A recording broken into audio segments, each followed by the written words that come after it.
Teenage యవన ప్రాయంలో ఉన్నానప్పుడు అప్పుడు ఆ పాట రాసి పాడితే 3rd ప్రైజ్ వచ్చింది నాకు. 3rd ప్రైజ్ వచ్చి రేడియోలో వేశారు. రేడియోలో వేస్తే మొన్న ఏమండి ఏ ఊర్లో జరిగాయి మహాసభలు? అల్లూరులో జరిగిన సభలో సుమారు 25-30 సంవత్సరాల తర్వాత మళ్ళీ ఎవరో పాడుతుంటే నేను వినాల్సి వచ్చింది స్టేజ్ మీద. ఎవరో పాడుతున్నారు, నా పాటే పాడుతున్నారు కానీ కొంచెం రాగం అటు ఇటు అయింది అనుకోండి. ఏమండి ఒక్కొక్క మనిషి నుండి ఓ పాట, సేమ్ పాట ఒక్కొక్క మనిషిలో కొంచెం మెలికలు వేరుపడుతుంటాయి. అంటే మన పైత్యం చేర్చాలిగా, కొంచెం ఉన్నట్టు పాడితే ఎలా, కొంచెం మన మసాలా వేయాలి. సో అలాగున పాట కొంచెం మారింది కానీ రాగం 30 సంవత్సరాల తర్వాత విన్నాను. రేడియోలో పాడాను, 1-2 సార్లు రేడియోలో విన్నాను అంతే, ఇక మళ్ళీ వినలేదు. మొన్న మీటింగ్లో లాస్ట్ డే నైట్ అనుకుంటాను, సాటర్డే నైట్ ఒక అతను పాడుతున్నాడు. అమ్మో నా పాటే పాడుతున్నాడు నాయనో అనుకున్నాను నేను. అందులో ఒక చరణం రాశాను, మొదటి చరణం ఏమిటంటే, సంద్రములో నీరు ఎంతైనా దప్పిక తీర్చవు కొంతైనా, లోకంలో ఎన్నో మతములు ఉన్నా శోకం తీర్చవు రవ్వంతైనా, ఎక్కడ చూసిన ఎడారి దారులే, ఎందులో వెదకిన ఎండమావులే, దాహము తీర్చే దారిని కనవా, దాహము తీర్చే దారిని కనవా, జీవజలము క్రీస్తేసే గైకొనవా,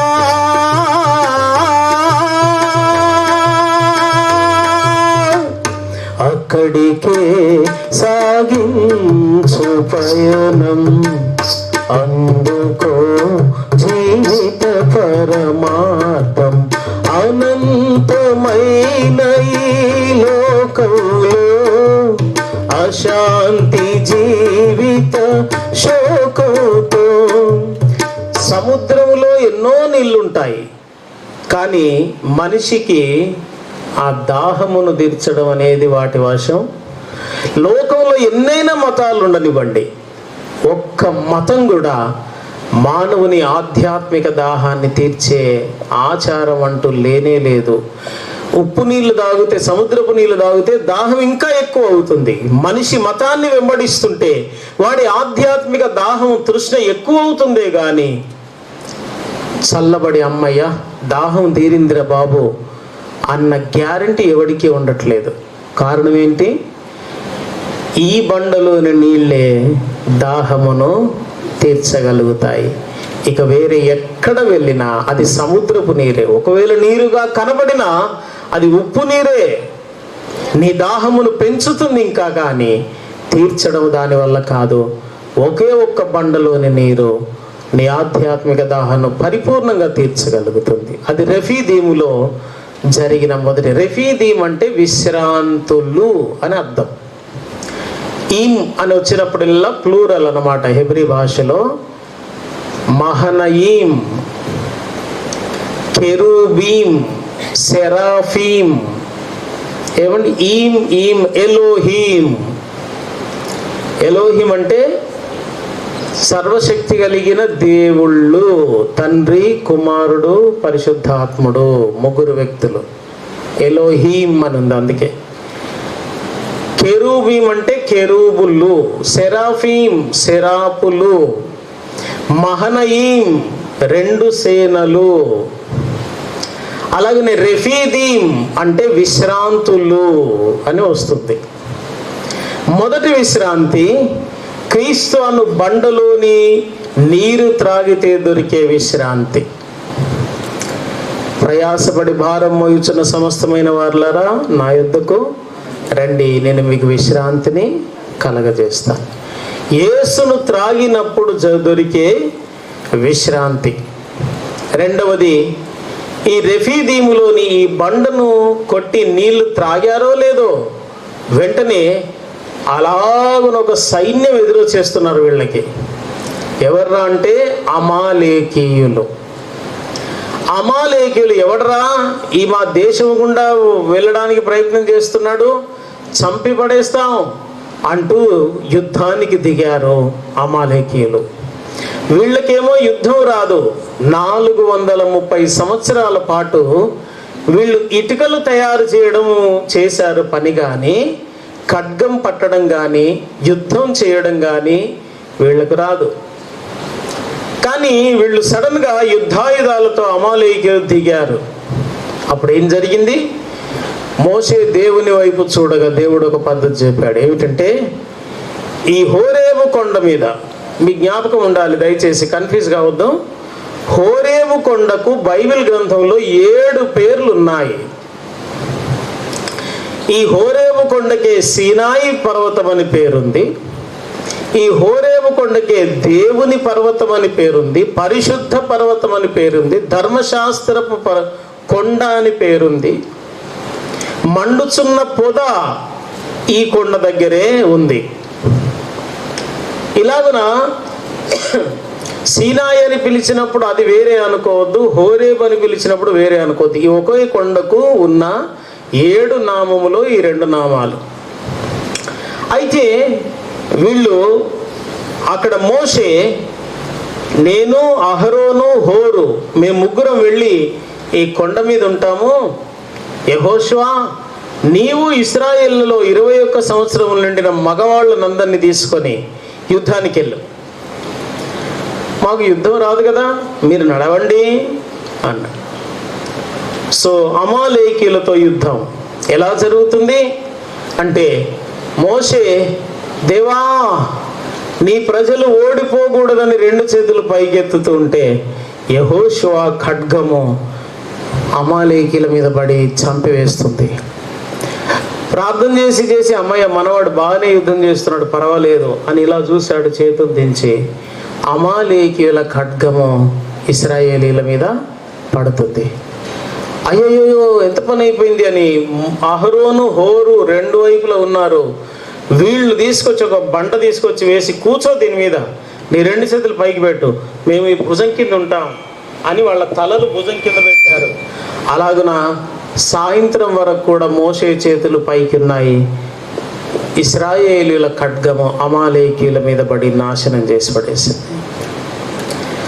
రెఫీదీములో 2వ అనుభవం అది. విశ్రాంతి ఎలా దొరికింది వీళ్లకు? అమాలేకీయులను చంపడం ద్వారా. అందుకే విశ్రాంతులు అని ప్లూరల్ వాడాడు అన్నమాట. మొదటి విశ్రాంతి యేసును త్రాగినప్పుడున్న విశ్రాంతి. 2వ విశ్రాంతి అమాలేకు. ఎవడు వీడు? ఎక్కడి వాడు? సింపుల్గా చెబుతున్నాను. యాకోబు ఏశావులు 2 కవల పిల్లలు. ఏశావు యొక్క మనవడు అమాలేకు. ఈ అమాలేకు యొక్క సంతానమే అమాలేకు యొక్క జనాంగం లేక అమాలేకీయుల దేశముగా ఏర్పడ్డారు. సో యాకోబు యొక్క కుమారుల వంశమంతా ఇశ్రాయేలీలుగా వస్తున్నారు. ఏశావు యొక్క వంశము అమాలేకీలుగా ఎదురు తిరుగుతున్నారు. అర్థమైందా ఇప్పుడు మీకు? సో ఏశావు శరీర సంబంధి, యాకోబు ఆత్మ సంబంధి. 1 కొరింథీ 15:35 చెప్పాడు, మొదట శరీర సంబంధం వచ్చాడు, తర్వాతే ఆత్మ సంబంధం వచ్చాడు.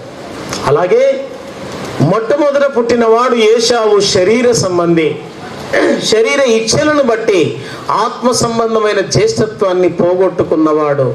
అలాగే శరీర కోరికలను అనుసరించి ఇష్మాయేలు వంశస్థుల్లోని స్త్రీని పెళ్లి చేసుకున్నాడు. వాడు వ్యభిచారిగా మారిపోయాడు. అలాంటి వంశము అనగా అమాలేకీయులు శరీర సంబంధులు. ఈ శరీరమును వాడితో యుద్ధము ఆత్మ సంబంధి అయిన ఇశ్రాయేలుకు ఉంది. మనలో 2 ఉంటారు ఎప్పుడు కూడా. శరీర సంబంధి ఉంటాడు, ఆత్మ సంబంధి కూడా ఉంటాడు. రోమాపత్రిక 8వ అధ్యాయం, రోమాపత్రిక 8వ అధ్యాయము 4-5 వచనాలు చూద్దాం. చదవండి.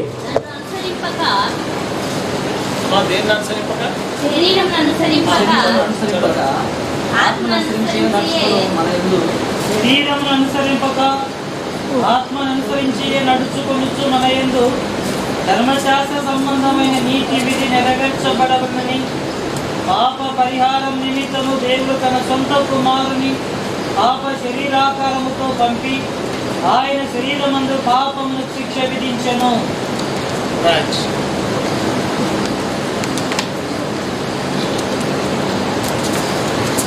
రోమాపత్రిక 8లో చూస్తున్నాం కదా మనం. రోమాపత్రిక 8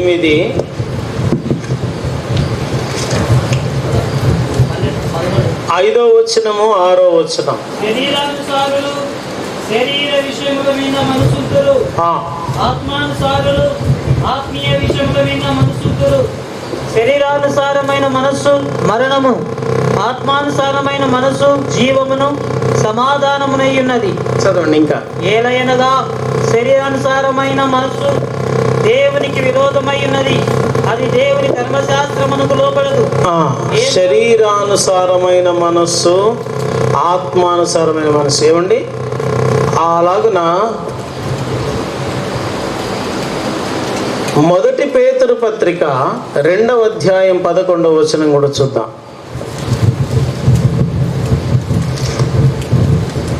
మొదటి పేతురు 2:11.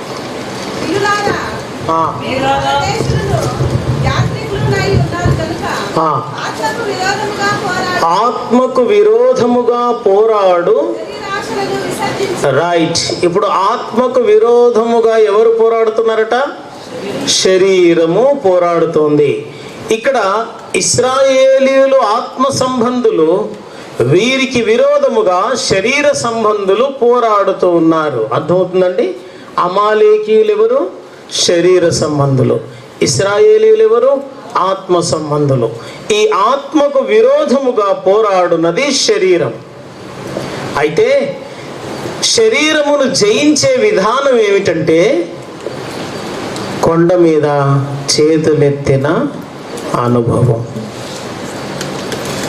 యెహోషువ ఖడ్గము దూస్తున్నాడు నిజమే, కానీ ఖడ్గము మాత్రమే విజయమునివ్వలేదు, చేతులెత్తిన అనుభవము విజయమును ఇచ్చింది. ఊరికే చేతులెత్తితే ఖడ్గము ఊపకుండా ఉంటే విజయము దక్కేదా దక్కకపోయేదా? ఇశ్రాయేళ్లకు కొండ మీద చేతులెత్తి ఉంచాడు ఊరికే. యెహోషువ ఊరికే ఇలాగున్నాడు. అమాలేకీయులు వచ్చి ఆ కత్తి ఇలాగ అనబోయి భయపడి, వీడు ఏంట్రా ఏమనట్లేదు ఏమో నవ్వుద్దో ఏమో వీడు ముట్టుకుంటే అని ఆగిపోయేవాళ్ళ, చంపేవాళ్ళు కదా. సో ఖడ్గము దూయుట అవసరము, చేతులెత్తిన అనుభవం కూడా అవసరం. ఖడ్గము అనగా హెబ్రీ పత్రిక 4వ అధ్యాయము 12వ వచనంలో ఇలాగుంది: దేవుని వాక్యము రెండంచులు గల ఎటువంటి ఖడ్గము కంటెను వాడి అయ్యుండి ప్రాణాత్మలను కీళ్లను మూలుగను విభజించునంత మట్టుకు దూరుచు హృదయం యొక్క తలంపులను శోధించుచు ఆలోచనలను శోధిస్తూ ఉంది. రైట్. సో ఒక ఖడ్గం ఉంది మన చేతికి, అది దేవుని వాక్యమను ఖడ్గం.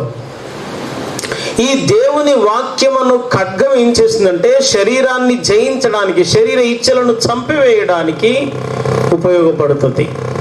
కానీ ఈ శరీరమును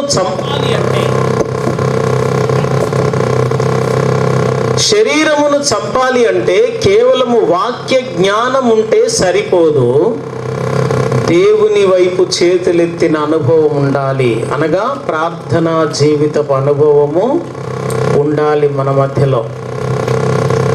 ప్రార్థనా అనుభవము మాత్రమే నిన్ను శరీరమును జయింపచేయదు, ఖడ్గము దూయుట మాత్రమే నిన్ను జయింపచేయదు.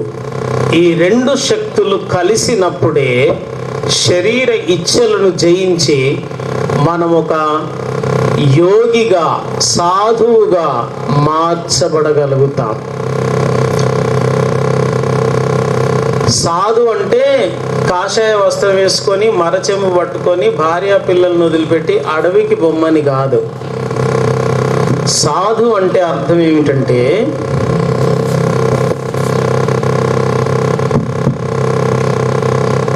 సాధువు యొక్క అర్థం ఏమిటంటే ఈ ఏదైతే తన బ్రతుకును జయిస్తుందో దాన్ని చంపగలిగిన అనుభవం. ఆ శరీర ఇచ్చను నా బ్రతుకులో చంపగలిగితే నేను సాధువుని అయిపోతాను. అంతే సాధువు యొక్క రహస్యం. నీకు తెలుసా, విశ్వామిత్రుడు సాధువు అయిపోయి భార్య పిల్లలను అందరినీ వదిలిపెట్టి అడవికి వెళ్ళాడు, తపస్సు ప్రారంభించాడు. 14 సంవత్సరాలుగా తపస్సు చేస్తున్నాడు. 14 సంవత్సరాలుగా తపస్సు చేసినోడు ఏమైందో తెలుసా, ఇటువైపు పుట్ట మొలిచింది, ఇటువైపు పుట్ట మొలిచింది.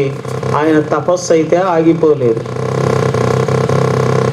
ఒక దినాన ఉదయమే స్నానం చేసుకుని వచ్చి ధ్యానంలో కూర్చున్నాడు. ఉదయమే గాయత్రి మంత్రం చదవాలి. ఓం భూర్భువః స్వాహ తత్సవితుర్వరేణ్యం భర్గో దేవస్య ధీమహి ధియో యో నః ప్రచోదయాత్. ఒక్కోసారి అయిపోయింది. రుద్రాక్షమాల్లోని ఒక కాయని ఇటు వేయరా, ఇటు వేశాడు. మళ్ళీ మొదలు పెట్టాడు ఓం భూర్భువః స్వాహ.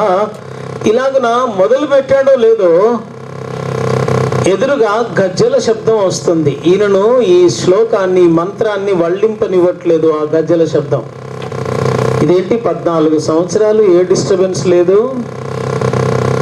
మళ్ళీ స్టార్ట్ చేశాడు ఓం భూర్భువః స్వాహ. మళ్ళీ స్టార్ట్ చేశాడు. మళ్ళీ గజ్జల శబ్దం వస్తూ ఉంది. ఈరోజు ఎవరో నన్ను డిస్టర్బ్ చేస్తున్నారు, కావాలని ఎవరో నన్ను డిస్టర్బ్ చేస్తున్నారు. నా ధ్యానం 14 సంవత్సరాలది డిస్టర్బ్ కాకూడదు.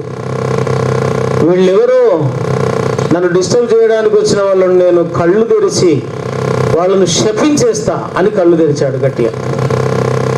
కళ్ళు తెరిచేసరికి శపిద్దాం అనుకున్నోడల్లా ఆమెతో వెళ్ళి పాపము చేశాడు. ఆమె ఇంద్రలోకం నుండి వచ్చిన మేనక. అక్కడే ఉందేదో తిరకాసు.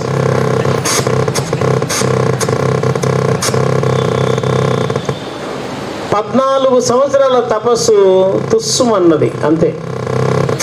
అంటే మనము ఏదో చెంబు పట్టుకొని పోయి అక్కడ కూర్చొని నీళ్లు తాగుతూ తపస్సు చేస్తే శరీరమును జయించలేము.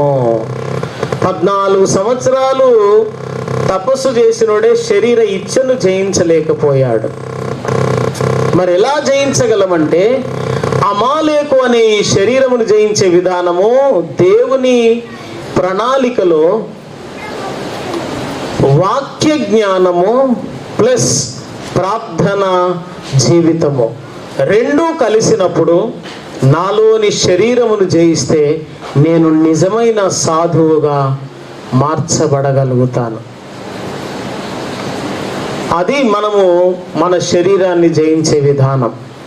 ఆ తరువాత మూడవ అనుభవము యెహోవా నిస్సీ అనే బలిపీఠం ఒకటి కట్టారు. ఇప్పుడు మనం చెప్పుకున్నదంతా రెఫీదీము అనుభవం అంతా 17వ అధ్యాయము నిర్గమకాండంలో రాయబడి ఉంది. 17వ అధ్యాయం చివరి వచనంలో మోషే ఒక బలిపీఠమును అక్కడ కట్టి యెహోవా నిస్సీ అని దానికి పేరు పెట్టెను అని ఆ అధ్యాయం ముగుస్తుంది. ఆ విధంగా యెహోవా నిస్సీ, యెహోవాయే విజయము, యెహోవాయే ధ్వజము అని అర్థం అన్నమాట. ఎప్పుడైతే శరీరమును జయిస్తావో నీ బ్రతుకులో ఒక బలిపీఠము దిగొస్తుంది. అది యెహోవా యొక్క జెండా, యెహోవా ఇచ్చిన విజయము అనే జెండా దిగొస్తుంది నీ బ్రతుకులోనికి. ఇది ప్రతి విశ్వాసి జీవితంలో ఉండాల్సిన జెండా. ఎలక్షన్స్ రాగానే ఆ ఇంటింటికి ఓ జెండా పెట్టారు. కానీ విశ్వాసి జీవితంలో ఎప్పుడూ ఎగరాల్సిన జెండా యెహోవా నిస్సీ, యెహోవా నిస్సీ, యెహోవా నిస్సీ అనుచు పాడెదను. మా ధ్వజము విజయ ధ్వజమే, మా ధ్వజము విజయ ధ్వజమే. యెహోవా నిసి, యెహోవా నిసి, యెహోవా నిసి అనుచు పాడదం. మా ధ్వజము విజయ ధ్వజమే,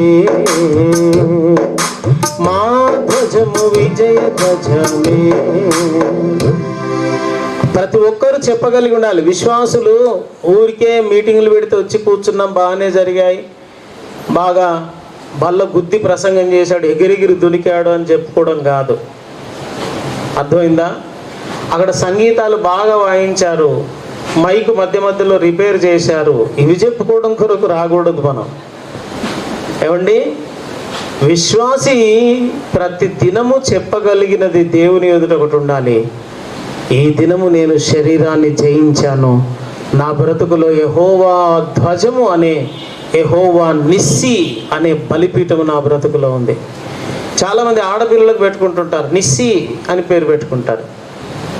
నిస్సి అని పేరు పెడితే అమ్మాయి 10th క్లాస్లో 3 సార్లు పోనేవా.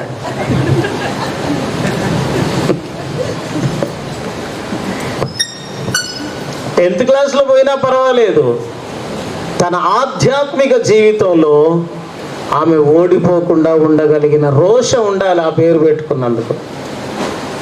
అలాగే ప్రతి విశ్వాసి జీవితంలో ఇది ఆత్మీయ యాత్ర.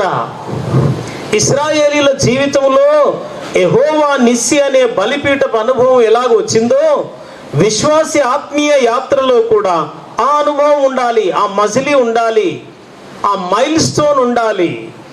అది లేకపోతే నీవు ఇంకా అక్కడికి చేరుకోలేదు, కనానుకి ఇంకా అసలే చేరుకోవని అర్థం. యెహోవా నిస్సి అన్న బలిపీఠం నా బ్రతుకులో రావాలి అంటే నేను చేతులెత్తిన అనుభవం, వాక్య ఖడ్గమును దూసిన అనుభవం, ఈ రెండు ఉన్నప్పుడు అమాలేకు అనే శరీరాన్ని నేను జయించగలుగుతానన్నమాట. ఏ లక్షణము నీ బ్రతుకులో ఇంకా పీడిస్తుందో దానితో ప్రార్థన ద్వారా, వాక్య ఖడ్గము ద్వారా జయించాలి. మీకు ఒక ఉదాహరణ జ్ఞాపకం చేస్తాను. యేసు ప్రభు బాప్తిస్మం తీసుకోగానే 40 దినములు అపవాది చేత శోధించబడుటకు అరణ్యమునకు కొనిపోబడెను. ఇప్పుడు నాకు చెప్పండి, ఎవరు తీసుకొని పోయారు ఆయన్ని అడవికి, అరణ్యమునకు?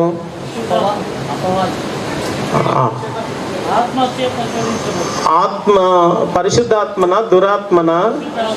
పరిశుద్ధాత్మ. మరి పరిశుద్ధాత్ముడు తీసుకొని పోయి సైతానికి అప్పచెప్పాడేంటి? వీడిని ఆడుకో, ఎట్లా ఆడుకుంటావు ఆడుకో ఫుట్బాల్ అని.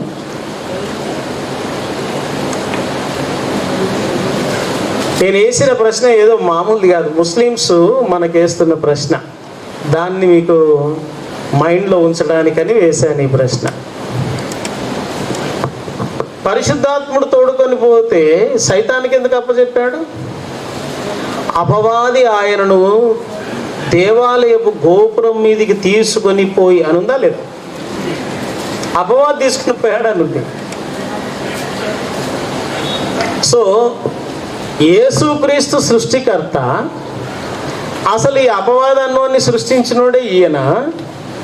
ఈ సృష్టికర్తను వాడు ఇప్పుడు ఏం చేస్తున్నాడు? లాక్కెళ్తున్నాడు.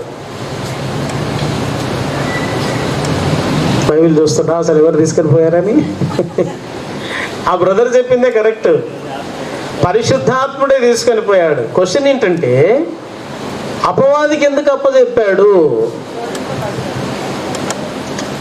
రేపటి దినమున మధ్యాహ్నము ప్రశ్నోత్తరాల సమయంలో దాన్ని మనము చర్చించుదాము. ఇప్పుడు నా సబ్జెక్ట్ అయితే చెప్పాలి కదా. ఓకే, యెహోవా నిస్సి అనుభవము తదుపరి వారు ప్రయాణిస్తున్నారు. ఇప్పుడు మనము అంశంలోనికి వస్తున్నామని తెలియజేయుటకు నేను ఎంతో సంతోషించుచున్నాను. గంట అవుతుంది ఇప్పటికే మొదలుపెట్టి, ఇంకా నేను అసలు అంశంలోనికి రాలేదు. నేను వారిలో నివసించున్నట్లు వారు నాకు పరిశుద్ధ స్థలం నిర్మించవాలని అన్నాడు చూసారా, అక్కడికి ఇంకా రానేలేదు నేను. ఈ రెఫీదీము దగ్గర 3 అనుభవాలు చెప్పాను. ఏమండి 3 అనుభవాలు జ్ఞాపకం ఉంటే చెప్పండి, నోట్బుక్ చూడకుండా. 3 అనుభవాలు చెప్పాను రెఫీదీము దగ్గర. సరే, ఇంజన్ స్టార్ట్ కావడానికి నేను ముందు అందిస్తాను ఒకటి. శరీరమును రక్తము, నీళ్ళు ఆయన శరీరము రక్తము, మన్నా రెఫీదీములో మొట్టమొదట బండను కొట్టగా నీళ్లు వచ్చాయి. ఇంకా 2 చెప్పండి చూద్దాం. క్రీస్తు శరీరం రక్తం మన్నా.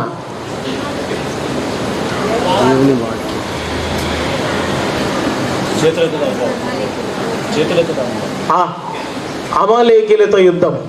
చేతులెత్తిన అనుభవం ఒకటే కాదు, మళ్ళీ ఖడ్గం దూసింది కూడా కావాలి కదా. అవి 2 కలిస్తే అమాలేకీలతో యుద్ధం. ఇంకొకటి మిస్ అయింది.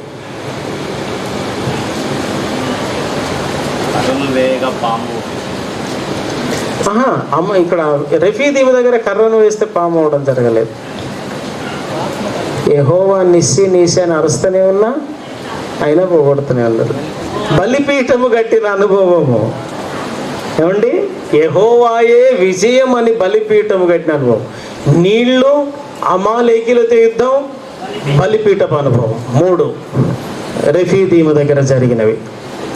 ఇవి జరిగిన తర్వాత వాళ్ళు ప్రయాణం చేస్తుంటే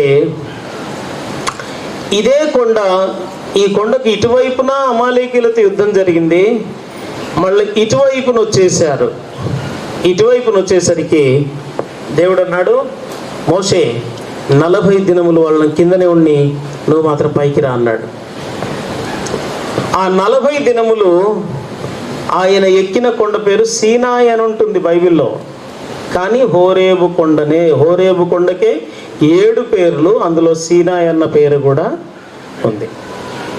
ఈ సీనాయి పర్వతం మీద 40 దినాలు ఉండడము, వీళ్ళు క్రింద దూడ బొమ్మను తయారు చేసుకొని బంగారంతో చేసుకొని దాని చుట్టూ ఆ డిస్కో డ్యాన్సులు, క్రిస్మస్ నాడు మనం వేసే డ్యాన్సులన్నీ వేయడం, ఇవన్నీ జరిగిపోతాయి కదా. ఆ 40 దినములు అక్కడ పైన ఉరుములు, మెరుపులు, భయంకరమైన అగ్ని కనబడుతుంది. మోషే ఎప్పుడో చచ్చిపోయాడు అనుకున్నారు వాళ్ళు. ఆ ఉరుములు మెరుపుల ధ్వనికి ఆ పైన పొగ అంతా కమ్ముకొని ఉంది, లోపల మండిపోయి బూడిదైపోయి ఉంటాడు అనుకున్నారు. 40 దినములు జరిగింది ఏమిటంటే, దేవుడు రాతి పలకల మీద ఆయన ధర్మశాస్త్రమును, పదాజ్ఞలను చెక్కి పంపాడు. తీరైన సంతోషంగా బండలు పట్టుకొని దిక్కుంటూ వస్తుంటే కింద వీళ్ళు క్రిస్మస్ నాడు ఆ యూట్యూబ్లో చూసిన డ్యాన్సులన్నీ చేస్తూ ఉన్నారు. వీళ్ళు చూసి కోపం వచ్చిందట. కోపం వచ్చి రెండింటినీ అలాగన పడేశారు. దేవుడు అన్నాడు, ఒరే నాయన, నేను ఇంత కష్టపడి రాసి పంపిస్తే ఒక క్షణంలో వాటిని ముక్కలు చేసావు కదా, మళ్ళీ వచ్చేసాయి. మళ్ళీ దేవుడు రాసి పంపించాడు. వాటిని తీసుకొని జాగ్రత్తగా వచ్చాడు. ఎంత తిట్టాడో ఏమో పైన, లోపల జరిగింది మాకేం తెలుసు. పాస్టర్లం ఇంటికి పోగానే భార్యాభర్తలకు అప్పటికే ఏదో కురుక్షేత్రం నడుస్తూ ఉంటుంది. కానీ మేము పోగానే ఇద్దరు చిరునవ్వు నవ్వాలి కదా, తప్పదు కదా. ఆ లేని చిరునవ్వు ఈమె తెచ్చుకొని రండి అంటారు. రండి పాస్టర్ గారు, రండి రండి రండి. ఆ మొహంలోనే తెలుస్తుంది మాకేదో కురుక్షేత్ర యుద్ధం మధ్యలో ఆపేసినట్టున్నాం ఎపిసోడు. ఇక కూర్చుంటే ఇద్దరు లోపలికి వెళ్ళిపోతారు. లోపలికి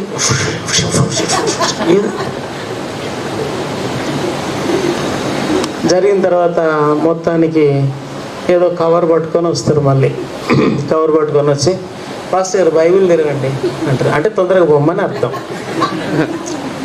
నేనేమో కూర్చుండి ఇంక కొన్ని విషయాలు మాట్లాడదాం అంటే డైరెక్ట్ కవర్ పట్టుకొని వచ్చి బైబిల్ తెరవండి అంటున్నట్టు అర్థం ఏంటి? అందులో పెడతారు. పెట్టిన తర్వాత ఇలా మూసి నేను చూస్తుంటే ఇంకా ప్రార్థన చేయరేంటి అన్నట్టుగా చూస్తారు కదా. ప్రార్థన చేశాను అనుకో, ప్రార్థన చేసి కొంచెం కూర్చోండి అమ్మంటే కాదు పాస్టర్ గారు బయటికి వెళ్దాం అనుకుంటున్నాము అంటారు అన్నమాట. అంటే మేము ఏమర్థం చేసుకోవాలంటే టీ ఇవ్వగానే వెళ్ళిపోమ్మని చెప్పుచున్నారు, లేదా బైబిల్లో డబ్బులు పెట్టగానే మీరు ఇక విచ్చేయవచ్చు అని చెప్పకనే చెబుతున్నారని మా బుద్ధి లేని వాళ్ళకి మాకు అర్థమై సావదు. మీరు ఇంత తెలివిగా ప్రవర్తిస్తున్నారని మాకేం తెలుసు? సో ఆ కొండ మీదికి వెళ్ళినప్పుడు అందరికీ తెలిసింది ఏమిటంటే ఈ 10 ఆజ్ఞలు కలిగిన పలకలే ఇచ్చాడు, ఆయన రెండవసారి ఇచ్చాడు అన్న సంగతి తెలుసు. అవునా? అవునండి, యథార్థంగా చెప్పండి. కానీ అందరికీ తెలియని విషయం మరొకటి ఏమిటంటే ఇప్పుడు మనం చదువుకున్న ప్రత్యక్ష గుడారమును గురించిన విధానమంతా చెప్పింది కూడా అక్కడే ధర్మశాస్త్రం ఇచ్చినప్పుడే ధర్మశాస్త్రంతో పాటు ప్రత్యక్ష గుడారం యొక్క నమూనాను కూడా ఇచ్చాడు దేవుడు. ఆ ప్రత్యక్ష గుడారపు నమూనాను 2 అన్నమాట. ఒకవైపు ఆజ్ఞలు, ఒకవైపు ప్రత్యక్ష గుడారం. ఈ రెండింటిని మరొక 2, 3, 4, 5 గంటల్లో క్లుప్తంగా వివరించి ముగించేస్తానని మీకు అందరికీ మనవి చేయుచున్నాను.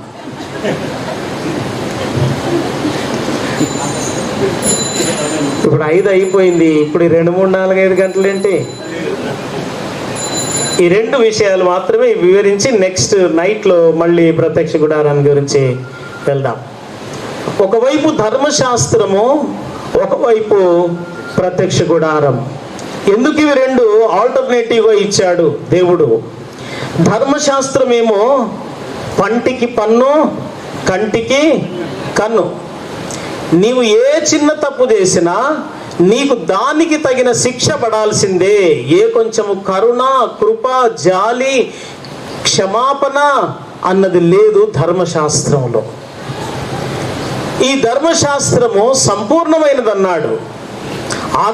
మహాకాశములు గతించిపోతాయేమో కానీ ధర్మశాస్త్రంలోనే ఒక పొల్లహినను సున్నహినను తొలగిపోదు. అంత పర్ఫెక్ట్ అది. కానీ దాంట్లో లేనిది ఏమిటంటే క్షమాపణ అనున్నది లేదు. కోర్టులో పోయిన తర్వాత ఒక సెక్షన్ ప్రకారము నేరము రుజువు అయితే క్షమాపణ ఉంటుందా, ఉండదా? కోర్టులో అడగండి, మమ్మల్ని అడుగుతారేంటి? మేమేదో మామూలుగా బ్రతికే వాళ్ళం, మా బ్రతుకులో ఎన్నడూ కోర్టు మెట్లు కూడా దొక్కలేదు మేము. కోర్టులో ఒక సెక్షన్ కింద నేరారోపణ, మర్డర్ చేశాను నేను, నరహత్య చేశాను, నిరూపణ అయింది. నాకు క్షమాపణ ఉందా లేదా? లేదు. చట్టములో క్షమాపణ లేదు, అసలు సెక్షనే లేదు, క్షమాపణకు తగిన సెక్షనే లేదు. ధర్మశాస్త్రం కూడా క్షమాపణ లేదు. ప్రతి తప్పిదమునకు దానికి తగిన పనిష్మెంట్ పడాల్సిందే. అదే ఇచ్చిన దేవుడు అదే సమయంలో అదే పర్వతం మీద ప్రత్యక్ష గుడారమును కూడా ఇచ్చాడు. ప్రత్యక్ష గుడారం ఎందుకు? ప్రత్యక్ష గుడారములో మొదటిది ఏమిటి? ద్వారము. రెండవది ఏమిటి? అదే ద్వారము, ఆవరణం అంతా ఒకటే. అచ్చా, 3 భాగాలు చెప్తున్నారా? మొదటిది ఆవరణము, రెండవది పరిశుద్ధ స్థలము, మూడవది అతి పరిశుద్ధ స్థలం. రైట్. ఆవరణములో మొదటిది ఏమిటి? ద్వారము, గేట్, మెయిన్ గేట్. దాని తర్వాత వెంటనే గేట్లో నుండి లోపలికి అడుగు పెట్టామో లేదో బలిపీఠము ఉంటుంది అక్కడ. ఏమండి? బలిపీఠం ఉంటుంది. ఇప్పుడు నాకు చెప్పండి, అక్కడేమో ధర్మశాస్త్రంలోనేమో నేను నరహత్య చేశాను, లేకపోతే దేవుని ఎదుట ఏదో తప్పిదం చేశాను, దానికి తగిన శిక్ష వేస్తుంది ధర్మశాస్త్రం. కానీ నేను ప్రత్యక్ష గుడారం దగ్గరికి వస్తున్నాను. ఇక్కడికి ఎందుకు వస్తున్నాను? ఇక్కడ యాజకుడు ఉన్నాడు. నా పాపము కొరకై, నా ఇంటి వాళ్ళు చేసిన పాపము కొరకు నేను ఒక గొర్రె పిల్లను పట్టుకొని యేసు అను ద్వారము గుండా వస్తున్నాను. యేసు ద్వారా మానవునికి దొరికింది ఏమిటి? క్షమాపణ. ఎస్, క్షమాపణ. దేవుని క్షమాపణ ధర్మశాస్త్రంలో లేదు, కానీ యేసుక్రీస్తు ద్వారములో ఈ యొక్క క్షమాపణ ఉంది. సో నేను ఆ శిక్ష వీధికి వెళ్ళక మునుపు నేనేం చేస్తున్నంటే క్షమాపణ కొరకు రాగలిగిన స్థలం, క్షమాపణ కొరకు దేవుడు తెరిచి ఉంచిన స్థలం ప్రత్యక్ష గుడారం. అది ధర్మశాస్త్రానికి ఇటు ప్రత్యక్ష గుడారానికి ఉన్న ప్రాముఖ్యమైన తేడా. రెండు ఒకటేసారి ఇచ్చాడు. అందరూ ఏమనుకుంటారంటే ఓన్లీ పదాజ్ఞలు కలిగిన పలకలే ఇచ్చాడని. కానీ ఇప్పుడు మనం చదువుకున్న 25 మొదటి వచనం చూస్తే యెహోవా మోషేతో ఈలాగు సెలవిచ్చాను. ఎక్కడ సెలవిచ్చాను? ఆ సీనాయి కొండ మీద ఉన్నప్పుడే సెలవిచ్చాను. ఏమని? నేను నీకు చూపించు విధముగా నేను వారిలో నివసింపవలనని కోరుకొనుచున్నాను. నేను నీకు చూపించు విధముగా దాని ఉపకరణములు దాని రూపమును నీవు చేయాలని చెప్పింది కూడా అక్కడే. అంటే దేవుడు తన జడ్జిమెంట్ను ఒకవైపు, తన కటాక్షమును కరుణను మరొక వైపు చూపించిన స్థలమే సీనాయి పర్వతము. దేవుని బిడ్డలారా, దేవుడు న్యాయము తప్పేవాడు కాదు, అలాగని ప్రేమ, జాలి, కనికరము, కటాక్షము లేనివాడు కాడు. ఈ రెండు లక్షణములు ఆయనలో సమానముగా ఉన్న వ్యక్తిత్వము గలవాడు దేవుడు. ఒకవేళ నన్ను న్యాయాధిపతిగా ఉంచారనుకోండి, జడ్జి అనుకోండి, నేను నా తమ్ముడు ఏదైనా తప్పిదోలు దొరికితే ఏదో ఒక సెక్షన్ కింద వాడికి విడుదల దొరకడానికి ప్రయత్నం చేస్తాను. అంటే నా తమ్ముడు కాబట్టి వానికి నా కరుణ దొరికింది, కానీ న్యాయము తప్పాను, నేను న్యాయము తప్పిపోయింది కదా. కానీ దేవుడు ఈ సీనాయి పర్వతం మీద న్యాయము, ఇటు క్షమాపణ, కరుణ రెండు ఒకేసారి రిలీజ్ చేసిన స్థలము సీనాయి పర్వతము. ఇది బైబిల్ దేవునిలోనే ఉన్న లక్షణము. దేవతలు వచ్చారు, ఎవడైనా తప్పిదం చేస్తే చంపేశారు వాళ్ళను, కానీ వాళ్ళ మీద క్షమాపణ, కటాక్షము, జాలి ఎవ్వరూ చూపించలేకపోయారు. యేసు ప్రభుతోనే కాదు, దేవుడు ముందుగానే పాత నిబంధనలోనే నేను కరుణ కలిగిన దేవుడను, ప్రేమ కలిగిన దేవుడను, నేను న్యాయమును జరిగించు దేవుడను, రెండింటిని సమానముగా చూపించినది దేవుని యొక్క లక్షణం. అది పాత నిబంధనలోనే యేసు ప్రభు ఎప్పుడు ప్రత్యక్షమయ్యాడు అంటే మనం అంటాం మరియ కడుపు ద్వారా బయటకు వచ్చాడంటాం. కాదు, ప్రత్యక్ష గుడారము దగ్గరే ఆయన బయలుపరచబడ్డాడు. ఆ మాటకు వస్తే ఆదాము పాపము చేసి వెలివేయబడినప్పుడే దేవుని కృప యేసుక్రీస్తు ద్వారా వారిద్దరి పక్షంగా జంతువును బలి ఇచ్చి ఆ జంతువు యొక్క దేహమును, స్కిన్ను వారికి వస్త్రముగా ఇచ్చాడు. అక్కడే యేసు ప్రభు కూడా కనబడుతున్నాడు. దేవుని పనిష్మెంట్ ఒకవైపు, దేవుని కరుణ మరొక వైపు. అంటే దేవుడు ఏదో మధ్యలో కృప చూపించిన వాడు కాదు. పాత నిబంధనలంతా కోపము చూపించి యేసుక్రీస్తు వచ్చిన తర్వాత కృప చూపిస్తున్నవాడు కాదు. ఆయన న్యాయము, కృప మిళితమై ఉన్న లక్షణములు కలిగిన దేవుడు. మనము సేవిస్తున్న దేవుడు, జాగ్రత్త, పాపము చేస్తే ఏ శిక్ష రాదులే అనుకోవడానికి వీల్లేదు. దేవుని చట్టం ఉంది, అది శిక్షిస్తుంది. అలాగే పాపము చేశాను కదా, ఇక దేవుడు కూడా నన్ను క్షమించడు అనడానికి లేకుండా నీవు ఆ శిక్ష పడక మునిపే ప్రత్యక్ష గుడారములోనికి పరిగెత్తుకు రాగలిగితే దేవుని కృప, దేవుని కటాక్షం, దేవుని క్షమాపణ దొరకగలిగిన అనుభవం ఉంది. ప్రియ దేవుని బిడ్డలారా, నీవు దేవుని తీర్పు కొరకు ఎదురు చూస్తున్నావా? దేవుని కటాక్షము కొరకు ఎదురు చూస్తున్నావా? ఈ మధ్యాహ్నం వేళ మనము జరిగిస్తున్న లోపములు, పాపములు, బలహీనతలు, దేవునికి ఇష్టము లేని స్వభావము, క్రియలు, ఆలోచనలు అవి నీలో ఉంటే ఈ రెండు స్థలాల్లో ఎక్కడికి వెళ్ళడానికి ఇష్టపడతావు? నీవు దేవుని తీర్పు దగ్గరికి వెళ్ళాలంటే నీవేం చేయనక్కర్లేదు. చేసిన తప్పు చేసి అలాగే ఉంటే చాలు, దేవుని తీర్పు దగ్గరికి వెళ్తావు. అమ్మో, దేవుని తీర్పు కంటికి కన్ను, పంటికి పన్ను. ఆయన న్యాయమూర్తి. నేను కంటితో చేసిన పాపానికి నా కన్ను తీసివేయాలి. నాకు ఆ శిక్ష వద్దు అనుకుంటే ప్రత్యక్ష గుడారం సిద్ధంగా ఉంది. నీ పాప క్షమాపణ కొరకైనా లోక పాపమును మోసుకొని పోవు దేవుని గొర్రె పిల్లను తీసుకొని వస్తావా? ఆ బలిపీఠం మీద ఆయన నీ కొరకు బలియాగమయ్యాడు. నా కోసమే అని నీవు గుర్తిస్తే చాలు, తీర్పులోనికి రాకుండా దేవుని కృపలోనికి, దేవుని ప్రేమలోనికి వస్తావు. తలలు ఉంచి ప్రార్థన చేసుకొని ముగించుకుందాం.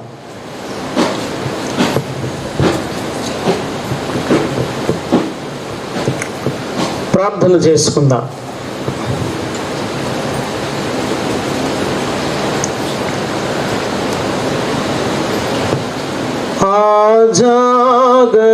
జాగరూకుడనైతి నిజాశ్రయము విడచి, జాగరూకుడనైతి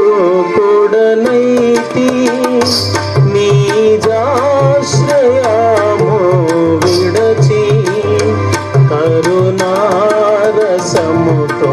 నాకై కనిపెట్టితివ తండ్రి, కరుణారసముతో